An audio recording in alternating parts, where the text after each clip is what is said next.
What's going on YouTube? It's your boy Dermy Wormy. I'm coming at you with another video. On this channel, I talk a lot about AI translations and localization in general. I'm perfectly fine with AI translations and localization. I think that is a much better path forward within manga and anime industries, and it helps ensure that our more activist-based localizers and translators get out of the industry, and we more have faithful renditions of this stuff and more accurate depictions of what's actually been going on to these properties, and we try to stay true to these stories. And we've been talking about this story for now on this channel ever since like last year. We're actually almost coming up on a full year of talking about this exact topic, ever since the big blowout that was the Ancient Magus Bride, revealing that they were going to be doing simultaneous English with AI localization for the manga. And we saw massive pushback on this. We saw all sorts of localizers coming out the woodworks and making their voices be heard on how awful and evil this is, and how you're just gonna ruin the industry as a whole, and da da da da da. People start wondering, why do I support AI localization or AI translations within the industry? Well, it's because of things like this. You know, Western Localizer proudly brags about butchering Sentai Filmworks' English localization 2.5 Dimensional Seduction. It's because we get stories like this. Discotech drops lovely complex localizer after he brags about rewriting characters as transgender hating original source material. We made it good. This show sucked. Or, you know, the 8+ years of awful politicized English localization in games and anime and manga. Across the board, we've had so many different representations and depictions of this stuff going on, and people just act like, why do you want this? Why do you want this? Because they've always hated us. They despise us. People like this hate us. Localizers hate the properties that they're in, they hate the job that they're in, and they just do it to make money, and they hold it above actual anime creators and manga creators, and they utilize their position to try to push their own narratives and agendas. So I'm fully on board with the AI stuff. I'm fully on board with companies like Crunchyroll testing it out and saying, hey, can we actually be more successful doing this? Can we actually get people more interested in the idea of, hey, we're going to be simultaneously using AI to subtitle it for English, Spanish, and stuff like that. Get these better things. I'm all on board on that. I think this is a good idea. I'm perfectly fine with manga companies doing this to try to be more successful and actually help people out and stuff. You know, you got a brand new app that's going to be doing this. I'm happy with this. I'm also perfectly happy with English localizers furious over things like this. What I'm not fine with, and what I don't think is anywhere near, by the way, are things like this. Dragon Ball's most famous voice gets English AI transformation in official partnership. So what's going on here? And I know this is a CBR article, but just follow me here. So the actual voice of Goku has decided to go out there and team up with a couple companies to help mimic her voice and help mimic the voice of Goku. And they're going to start connecting it to other properties and other things to help create it so that Goku could go around when your little Amazon robots or your iPhones or your Googles, and you can start having Goku's voice responding to you in all sorts of different ways, and talking to you and communicating with you. That's the main idea of this. That's the main plan going forward with this idea. And because that, some people are starting to think that, hey, we could easily be getting AI dubbing from this. We could potentially see AI going in there, removing all these voice actors, and we could get AI dubs and AI things like that. And I say no. I don't want that.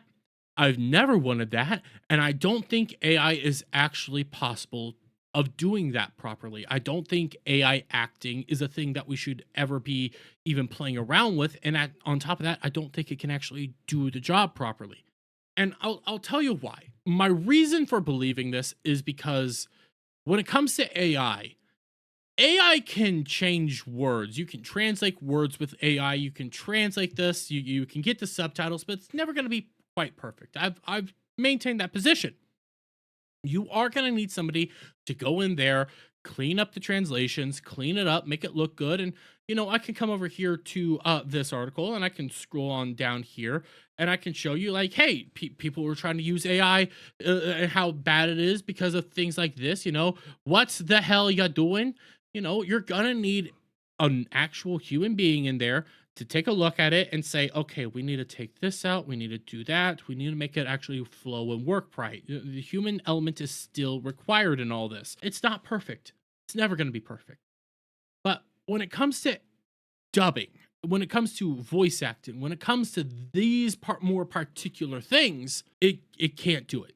And the reason behind that is actually very simple. AI can't get the proper inflection required when it does these discussions right now. Especially right now. There's several videos going around the internet of AI having people say all sorts of stuff, having people go out there and talk. You can get Trump saying all sorts of craziness in AI. I saw a video a few weeks back of the Hawk Tuah girl interviewing Diddy, and they were utilizing AI. And you want to know why it doesn't work? Is because AI sounds like this the whole time, and we just talk like this, and I'm just reading words. Oh, what? That's cool. Yeah, yeah, yeah, yeah, yeah. It just says the word. It doesn't get that proper inflection in there. It doesn't get the proper soul and this human spirit behind it. So you'll take a look at this, and you'll have AI reading it to you. It'll read this whole little Dragon Ball part like this. Dragon Ball's most famous voice gets English AI translation and official partnership. Whereas a human would read that and go like, Dragon Ball's most famous voice actor gets English AI translation and official partnership. You see, there's a difference there because there's inflection. There's a bit of a human spirit behind it. There's a human connection there. And the AI robot does not have that capability. Not yet, and I don't think it ever will. But let's, for sake of argument, say that it does get to a point where AI has the capability to mimic me perfectly, mimic how I'm talking right now perfectly, mimic the back and forth beautifully and seamlessly, even though I think we're many years off from that. Let's say we get to that point. I will not support AI dubs, period, end of discussion.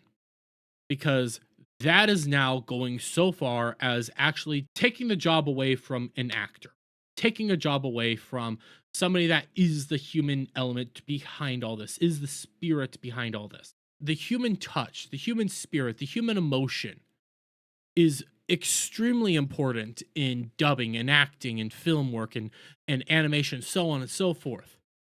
You do need that bit of human touch in any project that you've ever made. You need that element of the human spirit, which machines can't replicate. No matter how hard you try, no matter what you do, you will never be able to properly depict what a human emotion feels like through the eyes of a robot.